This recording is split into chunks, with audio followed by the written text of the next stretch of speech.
8వ అధ్యాయం కంటిన్యూషన్ అండి. పార్థ, భూతజాలములన్నీయు ఇట్లు ప్రతి నిత్యము ప్రాతకాలమున పుట్టి రాత్రి రాగానే గిట్టుచున్నవి. ఇదియే బ్రహ్మగారి దినచర్య. పరస్తస్మాత్తు భావోన్యో వ్యక్తో వ్యక్త సనాతనః యస్స సర్వేషు భూతేషు నశ్యుచ్చన వినశ్యతి. అవ్యక్తోక్షరయుత్యక్షః తమాహుః పరమాంగతిం యః ప్రాప్య న నివర్తంతే తద్ధామ పరమం మమ.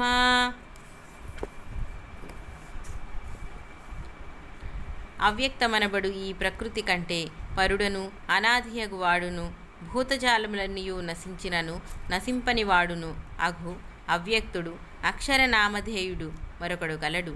అతడే అన్నింటికి నీ పరమగతి. అతనిని చేరినచో తిరిగి ప్రపంచంలోనికి రారు. నేనే ఆ పరంధాముడను. ఆ పరమపదమే నాది. కృష్ణ భగవానుడెప్పుడును సాకారుడు వ్యక్తుడును అయ్యి పరమాత్మకును తనకును అభేదమునే సూచించును.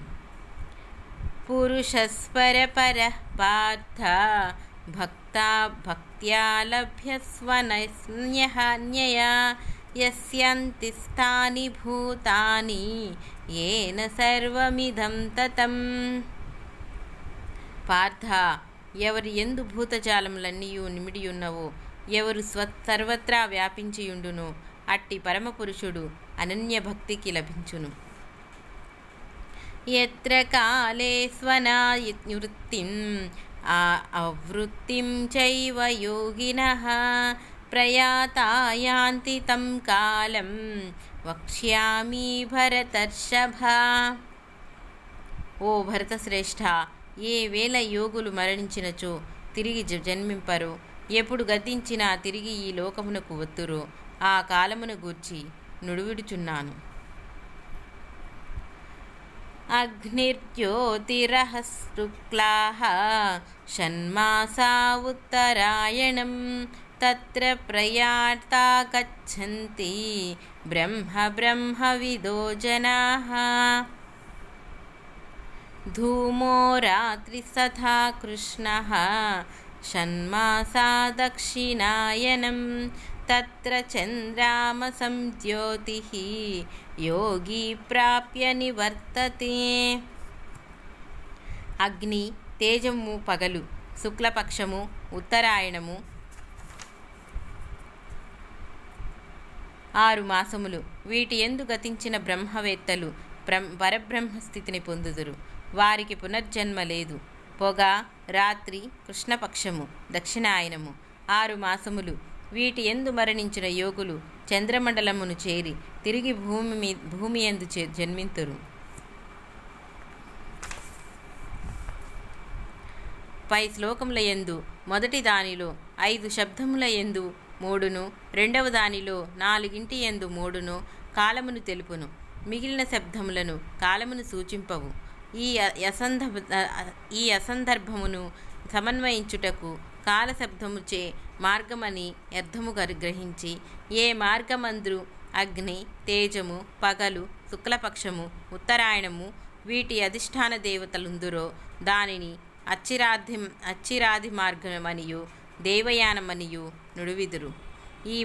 ఆ మార్గమందు పోవు యోగులు సూర్యమండలమును ద్వారా స్వర్గములోనికి ప్రవేశించి బ్రహ్మలోకమునకేగి అచట ఆత్మానుభూతి నొంది బ్రహ్మకల్పాంతమున విదేహముక్తులగుదట.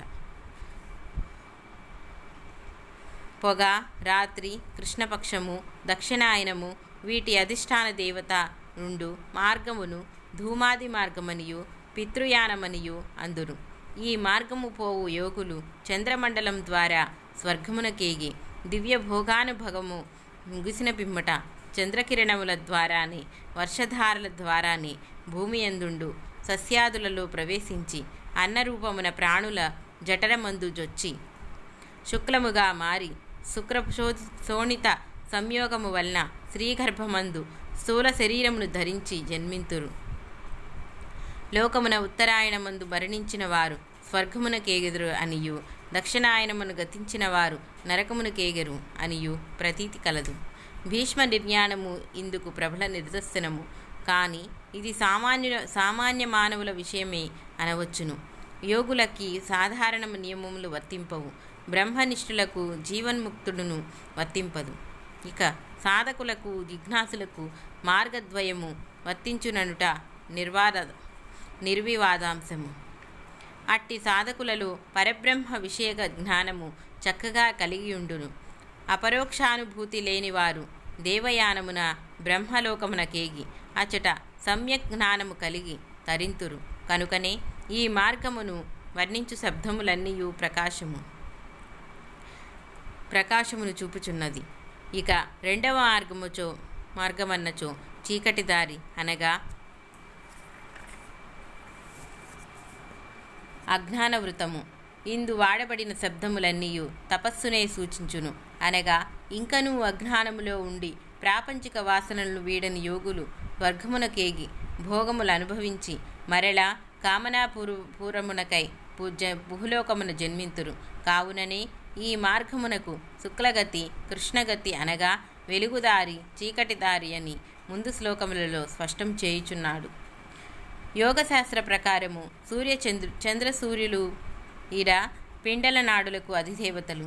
ఈ దృష్టిని ఆశ్రయించి కొందరు విద్వాంసులు చంద్రసూర్య మండలముల ద్వారా జీవుడు ఊర్ధ్వలోకమునకు పోవుననియు విషయమును వేరొక విధముగా నిర్వర్తింతురు.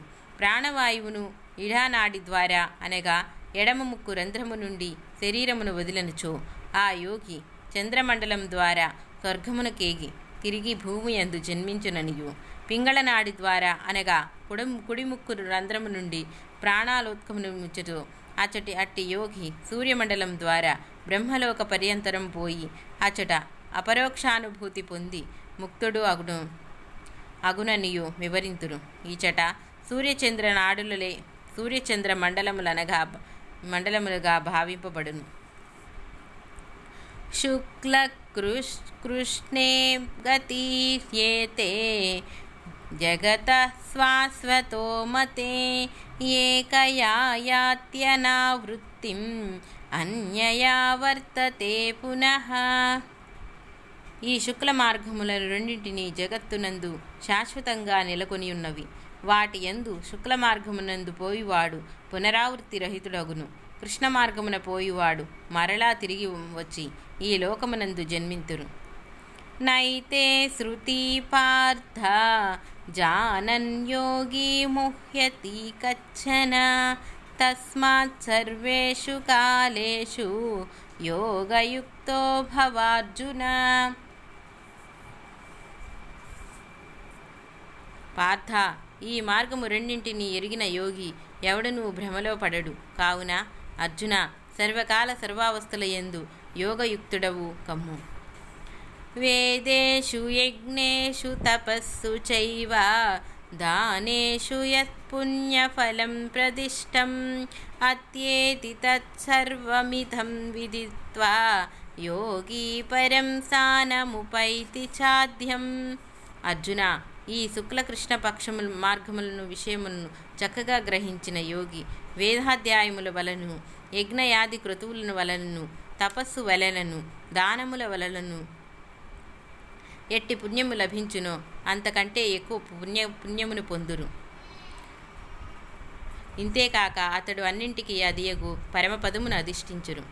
ఇది శ్రీమద్భగవద్గీతాసు ఉపనిషత్సు బ్రహ్మ విద్యాయాం యోగశాస్త్రే శ్రీకృష్ణార్జున సంవాదే అక్షర పరబ్రహ్మయోగో నామ 8మోऽధ్యాయः.